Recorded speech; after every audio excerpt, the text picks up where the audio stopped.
Livre de Ruth, chapitre 1.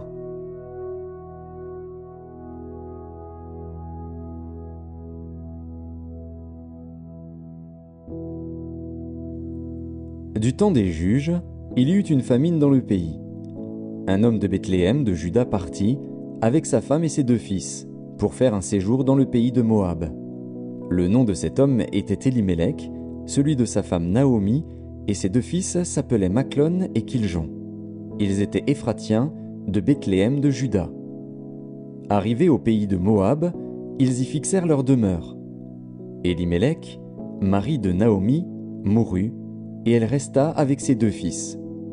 Ils prirent des femmes moabites, dont l'une se nommait Orpa et l'autre Ruth, et ils habitèrent là environ 10 ans. Machlon et Kiljon moururent aussi tous les 2, et Naomi resta privée de ses 2 fils et de son mari. Puis elle se leva, elle et ses belles-filles, afin de quitter le pays de Moab, car elle apprit au pays de Moab que l'Éternel avait visité son peuple et lui avait donné du pain. Elle sortit du lieu qu'elle habitait, accompagnée de ses 2 belles-filles, et elle se mit en route pour retourner dans le pays de Juda. Naomi dit alors à ses 2 belles-filles, « Allez, retournez chacune à la maison de sa mère.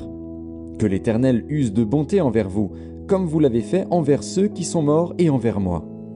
Que l'Éternel vous fasse trouver à chacune du repos dans la maison d'un mari. » Et elle les baisa. Elles élevèrent la voix et pleurèrent. Et elles lui dirent, « Non, nous irons avec toi vers ton peuple. » Naomi dit, « Retournez, mes filles, pourquoi viendriez-vous avec moi? Ai-je encore dans mon sein des fils qui puissent devenir vos maris? Retournez, mes filles, allez, je suis trop vieille pour me remarier.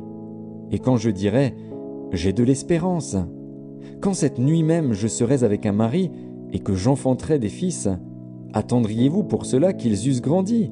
Refuseriez-vous pour cela de vous marier? Non, mes filles, car à cause de vous je suis dans une grande affliction de ce que la main de l'Éternel s'est étendue contre moi. Et elles élevèrent la voix et pleurèrent encore. Orpa baisa sa belle-mère, mais Ruth s'attacha à elle. Naomi dit à Ruth, « Voici, ta belle-sœur est retournée vers son peuple et vers ses dieux.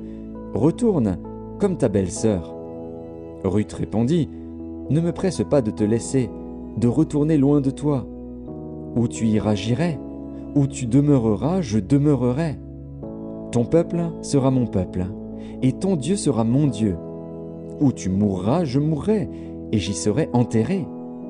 Que l'Éternel me traite dans toute sa rigueur, si autre chose que la mort vient à me séparer de toi. » Naomi, la voyant décidée à aller avec elle, cessa ses instances. Elles firent ensemble le voyage jusqu'à leur arrivée à Bethléem. Et lorsqu'elles entrèrent dans Bethléem, toute la ville fut émue à cause d'elles. Et les femmes disaient, « Est-ce là Naomi ?» Elle leur dit, « Ne m'appelez pas Naomi, appelez-moi Mara, car le Tout-Puissant m'a rempli d'amertume. J'étais dans l'abondance à mon départ, et l'Éternel me ramène les mains vides. Pourquoi m'appelleriez-vous Naomi, après que l'Éternel s'est prononcé contre moi, et que le Tout-Puissant m'a affligé ?»